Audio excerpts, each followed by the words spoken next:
And because Khabib also now, I mean, let's remember, he's had a decent career. He's earned some decent money. But of course, Saturday night would have by far and large his biggest payday. And, you know, he got 2 million guaranteed pay-per-view. We're yet to see how much, but I'm going to speculate that he'll probably make another 7 or 8, maybe. So he might be walking away with $10 million from that fight. Okay. I'm pretty sure that goes a long way in Dagestan.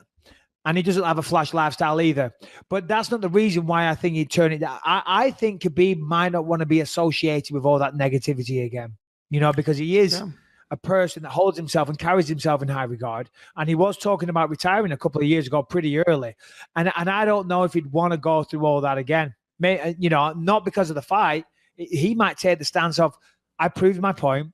I beat him down. I beat him into submission. Or chapter in life together is over now. But who knows? Money talks. Yeah, I think that's all fine and dandy until you have the title, they put the options in front of you, and you can go, all right, I can go and handily beat Conor again for, you know, probably twice as much money the next time around. He's going to make more, but rematches are always bigger. This would be fucking huge, right? Or I can go fight somebody like Tony Ferguson, which is a way trickier fight. Way trickier fight. Way more tools to be. Trickier fight. We just watched Tony Ferguson fucking, you know, smash Anthony Pettis with an awesome performance. Really, I think Tony Ferguson is not great in interviews. I feel like his words are working faster than his head. I feel like I like Tony a lot, but I feel like he always misses the mark when he's trying to talk shit in those interviews. But he's a fucking killer. But I'm talking about, you know, who... That has to be sold over and over again. Tony has to be sort of like sold to you as the dude, even though he was the dude, legitimately the dude. They took away that interim title from him. You know, why wouldn't you take the easier fight for substantially more money? In what world wouldn't you do that? I agree. Now, let's talk about Tony Ferguson a little bit because, and I don't think you'll mind me saying this. He texted me last week and said, you talking shit about me on your podcast while I'm out here working? Thanks. And I texted him back. I said, when was I talking shit? I said, please explain. Now, obviously, we say a lot of things on this podcast, and a lot of the time it's tongue-in-cheek and we're busting balls. But I actually, you know, listen, Tony is a unique character. He is. And I think that's fair to say, you know. What was he talking about? Ever been particularly... He didn't respond. I texted him back again and he didn't respond. We talked about it Saturday night, though. We had a quick chat and he was fine with it. And as I said, I don't recall ever being disrespectful to Tony on here. We might have been have some fun like we do about everybody. I think you've been nothing but complimentary about his fighting. I think maybe the only thing, I think you just said he's strange at times. Maybe something like that. Yeah, well, you know, he's a unique cat, you know, and good for him. But what I want to talk about is for Tony Ferguson. I thought what he did on Saturday night was incredible. I really did. I mean, for him to blow out his knee, I forget the exact injury, but it was really bad. He had to have a complete reconstructive surgery, a cadaver put inside his knee, to come back just under 6 months. And not to mention that's not just the rehab time. That's training for a fight as well. That's doing a fight camp, recovery in a fight camp, all within 6 months. To have his lightweight interim title stripped for pretty much no apparent reason. He won that belt fair and square and he injured himself and they took it from him. So he had a chip on his shoulder all week. And you know what? I understand. He probably felt like the organization was against him. He had his title stripped off him. The world kind of thought, oh, forgot about him and just focused on Khabib versus Conor, whilst he's the co-main event on that card. But he got no headlines. He got no headlines. No headlines. There was no spotlight on him. You know, so I understand him being worked up, emotional, aggressive with the media. And he went out there Saturday night and put on an amazing performance. The fight was incredible. Props to Anthony Pettis as well. Anthony Pettis was sensational as well. It was a great fight and should both be very proud. But after the fight, Ferguson was on the ground and he was very, very emotional. And Eddie Bravo was talking to him and giving him words of encouragement. And I totally get it. I totally got it. And that was the truest moment we'd seen from Tony Ferguson, that raw emotion.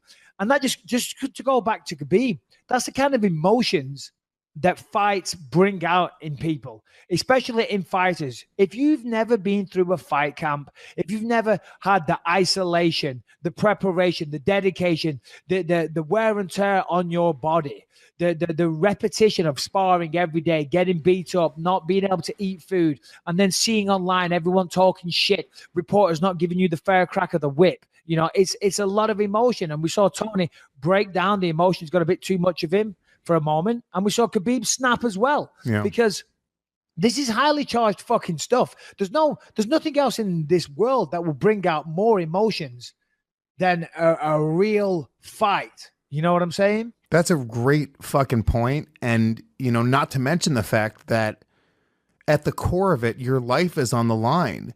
You don't really know, no matter how confident you may say you are, you don't really know what's going to happen. It's such an intense sport where at any second you can get knocked out, choked out, whatever it is. And the reality is people have died in the sport. Having all of that weigh on you, it is like really, really heavy. And I've only seen a glimpse of that. And being friends with you is, to be, in my opinion, the biggest experience I've sort of experienced with that, because I watch what you go through and what you put, everybody through, your family. It's a lot. It's a really, really intense thing.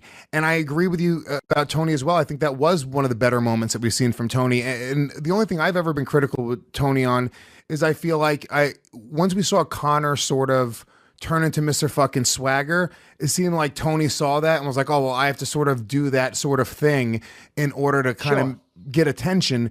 Whereas Tony doesn't come off like when he's put the sunglasses on, he's coming off like a cocky dick. It doesn't seem like that's who he is. We've interviewed Tony on the radio show before, and it was just a fairly nice guy. So, yeah, it's what do you think? But fighters often have alter egos, and as you say, I think that's a pretty good example of that. When he puts the glasses on, he becomes that guy. Maybe when he's in the octagon afterwards with his team or when he's with his family, I'm sure he's not that guy. Like Rampage, used to say when he was fighting, he became Rampage. He became somebody else. That's why he would walk out and howl, because he'd become this different person, and he'd try and harness that person to help him in his fights. So we do see that, it's a difficult thing.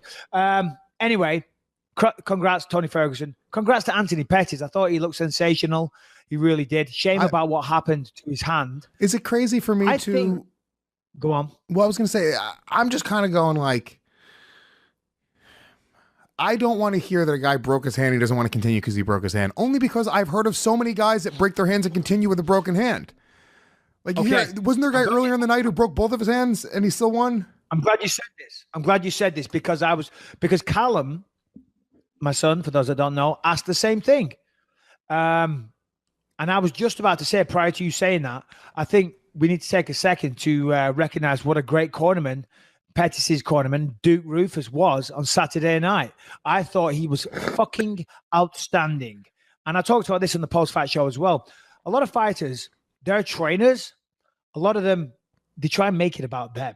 You see them jockeying for position to make sure they're on camera. You see when they're walking into the fights, they want to be seen. They try and steal the limelight, and a lot of them are there for themselves. They're not there necessarily. Of course, they're there for the fighter, but they're trying to get as much exposure and they're trying to get paid. Sometimes they're not putting the fighter's best interests at heart. They're like, no, go out there for the last round. You can do it. You might be able to win, because then the fighter gets the win bonus and he might get a fight of the night bonus. And then that means their percentage might be a little bit higher, or they can get some more money out of him. And I'm telling you, that sounds like an ugly thing to say. But in the lower level guys, that's how it fucking is. I'm telling you now, in the world of mixed martial arts, there's some great people. But in the world of fight sports generally, there's a lot of fucking scumbags and lowlifes as well. Whether it's coaches, fighters, trainers, managers, there's good and bad all over the place. And the fight world brings out the best of the good and the best of the bad. I'll fucking tell you that right now. Entertainment. There's some real fucking scumbags out there. But hold on. So at the end of the second round, Duke Rufus said, how's your hand? And he said, my hand's broke. Here's why it wasn't smart to go out there the third round. You're right. If it was just a broken hand, then maybe. But he just seen Pettis, only just make it out the second round. leaking blood from everywhere. He'd Hmm. had a fucking good hiding for 2 rounds. Yeah, he had a big moment in the second round where he dropped Tony Ferguson and nearly finished him, but Tony took it and came back and started putting it on Pettis again. He was losing that fight pretty dominantly, but he did have some big moments. But he was already losing, already getting beaten to a pulp, already covered in blood. And now I want you to go out in the third round with one hand and try and win. All that was going to happen was Pettis would have taken further damage, and he might have got injured out there. He might have lost vision. He might have lost an eye. Might have lost his life. Who fucking knows, right? And Duke Rufus was like, "Hold on a minute, you're losing this fight, and now you've got a broken hand. There's All no that's gonna path to happen is you're victory. gonna take there's no path to victory. You're going to take 5 more minutes of fucking damage that could take years of your career, could end your career. It could beat the fight out of Anthony Pettis and have him thinking, I never want to experience that again and therefore retire. It's just no good for anyone. And I thought that was very selfless, and it was a beautiful thing what he did. I thought it was incredible. That's a really astute point, and I think that it's something that the fans would never even consider, because I was looking at it, I was going like, really, a broken hand? But when you consider there's nothing he could do to come back in that fight.